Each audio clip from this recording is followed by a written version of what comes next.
Why do people get tight lumbar? There are various reasons. Some of it are due to tight hip joints or tight hamstrings. Or you could be sitting too much, walking too much, even standing too much.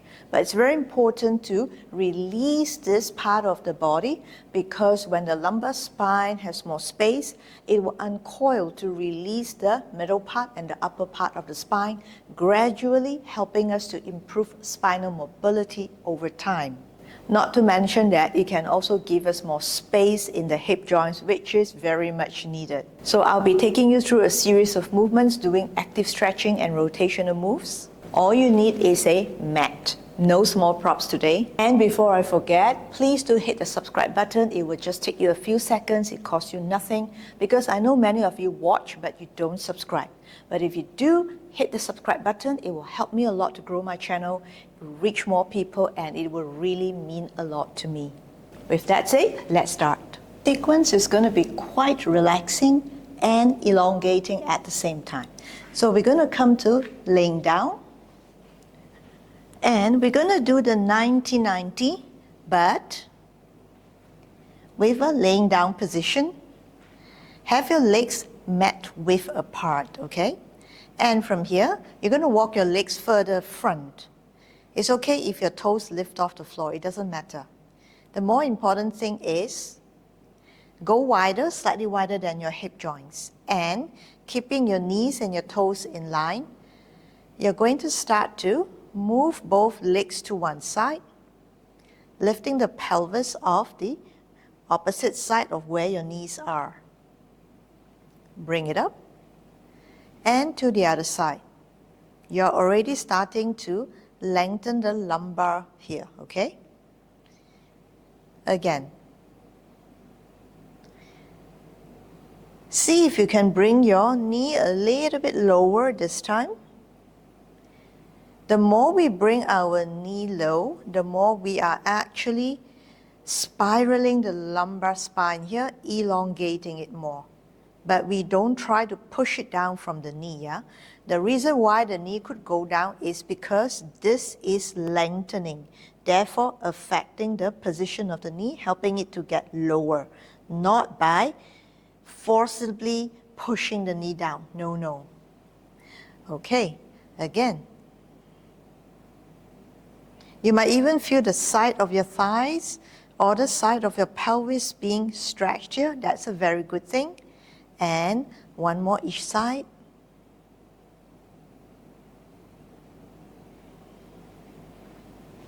We need to work gently with the lumbar, because this part of our spine is not muscly.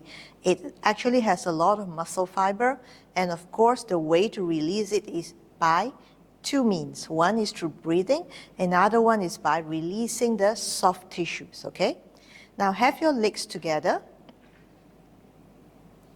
We're going to come to the second exercise now. Now walk your feet a little bit more forward, perhaps a little bit more in front than just now. Have your legs wider than mat width apart now. We're going to repeat the same thing, but now taking the lumbar spine in a deeper spiral. You see how my body is already turning more to the side? That's what we want, okay? Bring it in, followed by the other side. You see how much more I'm turning? I'm literally looking to the side. Coming back, again.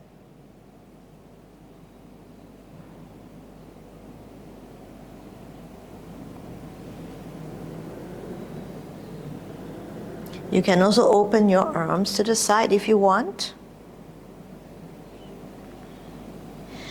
But if you do that, just make sure you allow your arms and the shoulders to get pulled along. But if not, you can always have it back here, all right?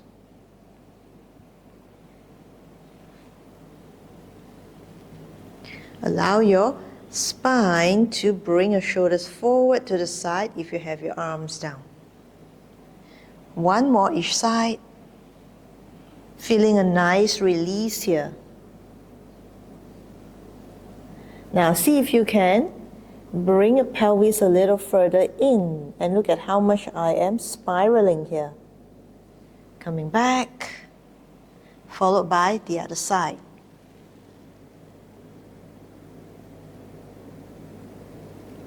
all the way as much as you can, and coming back in. Note I use the word spiraling instead of rotating, because when it comes to spiraling, it gives an imagery cue of a twister. So you know that all twister or hurricane has got a twirling point at the bottom. That is our tailbone, actually, our sacrum tailbone, basically the base of the spine. When we spiral, we will think of the motion of going from the bottom and spiraling or moving all the way up, and this is what we want. We want that imagery in our mind when we do this lumbar rotational and stretching move. So in my cue, I'm going to mention spiral only because we need to think about moving from the base. That way we will have the length. And moving on to the next exercise here. Coming back down again. This time you're going to have your legs together and keep them together, arms by the side. And you're going to start to move both legs side to side, okay? We're going in very small range here first.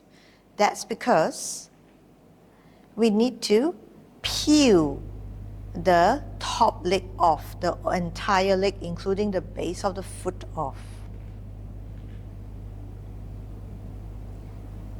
Now, one very important cue is that if you look at your knees here, okay, curled up, look at your knees. When you bring both legs to one side, your knees need to be aligned. What we don't want is this. You see, it's separated? No. So we want to keep them aligned.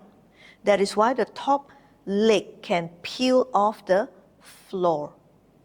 Only when we do that will the lumbar elongate, because when we compromise this way, look, it's nothing happening here, all right? Coming back again. Gradually increasing the range here, spiraling more, but keeping the knees together, yeah? If you feel your knee is about to go off this way, then don't go so far. Work with what your range is at the moment, as long as the knees are kept aligned, because that way we can be sure we are really lengthening. 2 more times each side here. You should be increasing your range already, yeah? You may not even realize it, but you are.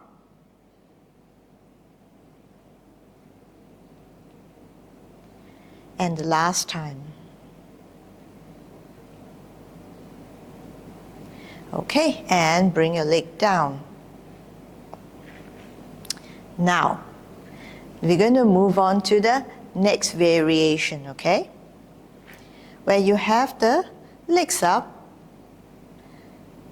90-90, but this time is in this position where your lower leg is parallel with the floor. Here, you are going to go side to side again. Note that when your legs move to one side, the opposite side of the shoulder should stay down as much as possible. We don't want this. Look what happens when this happens. You lose control because your shoulders are off and all your weight just go off the opposite. We don't want that, yeah?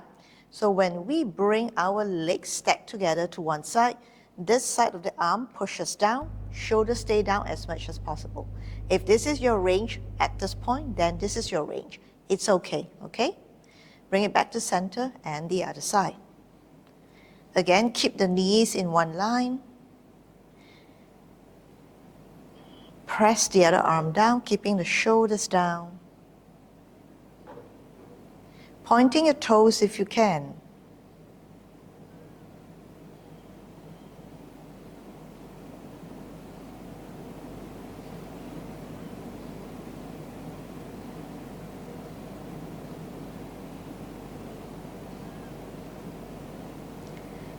See if you can gradually increasing the range a little bit more.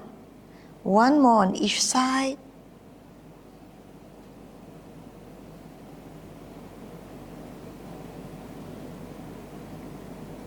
and slowly come back down.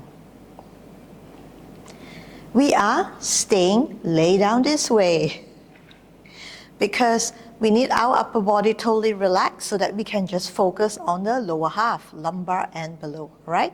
Bring your legs down again, like the first variation, feet pressed down. Now this time I want you to have your hands by the side, okay? Right where the side of your pelvis is. You're going to do the first variation again. Bring your legs together, stacked up knee to one side, as much as you can. Then open up the arms. Now here, because your legs are down, you don't need to counterbalance. Your shoulders can come off. But what I need you to do now is straighten the top leg as much as possible, giving this a deeper rotation. You can use your hand as well to help you. Bring it back. And change side. All the way. Straightening it out. Flexing your foot if you can. And coming back. Let's go again.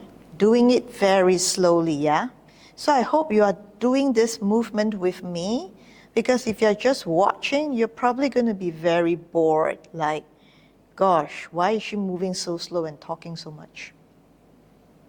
But if you're moving with me, you will find my verbal cues very helpful, because it helps you to understand the details of this movement. Details are important, yeah? Let's do 2 more each side. Take your time. Let the soft tissues here gradually glide and release.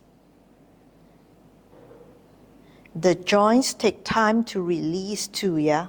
All the tissues that's holding it back, making it tight.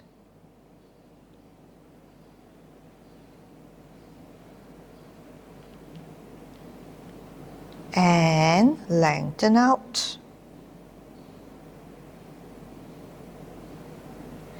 Okay, 1 more on each side here.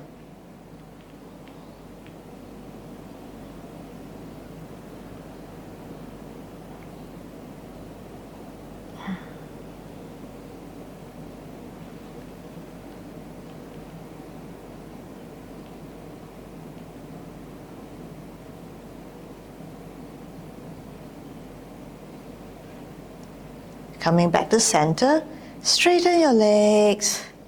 Bring your arms back, relax. Just feel how you feel on both sides, yeah? The leg length, the length of your waist, as well as how your upper body feels. Movement has been my form of self-care for over 20 years, and I want to show you how you too can move and take better care of yourself every day.